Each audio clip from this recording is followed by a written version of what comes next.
মানুষ আমাদেরকে সস্তা কেন মনে করে, মানুষ আমাদেরকে মূল্য কেন দেয় না, এটা জানার দরকার আছে না নাই? একটু কনসেন্ট্রেট করেন।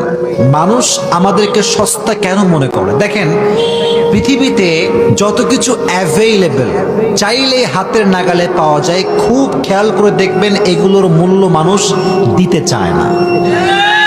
For example, now I'm taking the breath. এই যে শ্বাস নিলাম না, এই শ্বাসটাকে আল্লাহ তাআলা অ্যাভেলেবল করে দিয়েছেন। যে কোনো মুহূর্তে যে কোনো মানুষ শ্বাস গ্রহণ করতে পারে, বাট যেহেতু এই শ্বাস নেওয়াটা অ্যাভেলেবল, যখন তখন পাওয়া যায়, তাই মানুষ নিঃশ্বাসের গুরুত্ব বোঝে না। আবার দেখেন, প্রচুর পরিমাণে অলওয়েজ বৃষ্টি হচ্ছে বৃষ্টি হচ্ছে বৃষ্টি হচ্ছে, মানুষ বৃষ্টির মূল্য হারিয়ে ফেলবে। আবার যদি হঠাৎ করে বৃষ্টি শেষ, প্রখর রোদ, খালি খরা আর